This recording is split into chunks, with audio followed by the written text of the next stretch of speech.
Hi, I'm Becky Amble. Welcome to the Marketing Minute. I'm going to share the BCG matrix with you, and the BCG matrix has been around for a long time. BCG is the Boston Consulting Group, if you're not familiar with them. And my source of information is Marketing by Pride and Farrell, and you can find this information online or in all kinds of books, so it's a pretty common philosophy. So this is a tool that you can use to help put together your marketing strategy.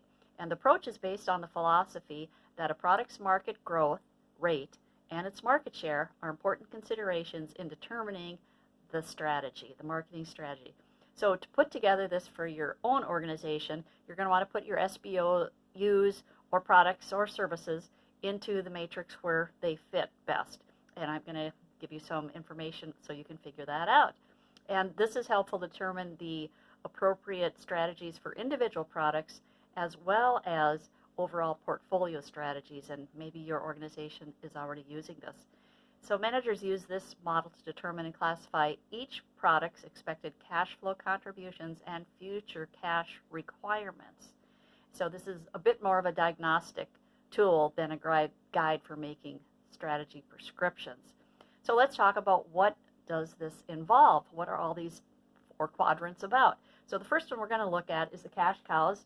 We're going to look at the stars first, up here at the top. And products that are stars have a dominant share in the market and they have good prospects for growth. However, they use more cash than they generate. So in order to finance growth, add capacity, and increase the market share, they can be costly to maintain. An example of a star might be Amazon's Kindle. The next one we're going to look at is cash cows, and they have a dominant share of the market. However, the negative is they have low prospects for growth. They typically generate more cash than is required to maintain the market share, so that's a plus. They just aren't going to grow. So an example here is Bounty Paper Towels, which is a cash cow for Procter & Gamble, because it is a product that consistently sells well.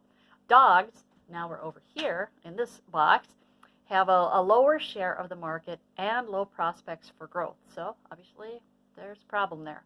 Dogs are often found in established markets. So the example I have is kind of antiquated. The cathode ray tube television would be considered a dog by a company such as Panasonic, since most customers prefer flat screen TVs. Question marks, the last one we're going to talk about here, are sometimes called problem children.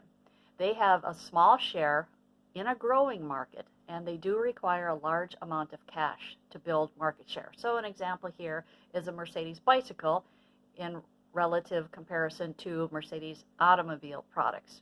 The long-term health of an organization depends on having a range of products, some that generate cash and generate acceptable profits, and others that use cash to support growth.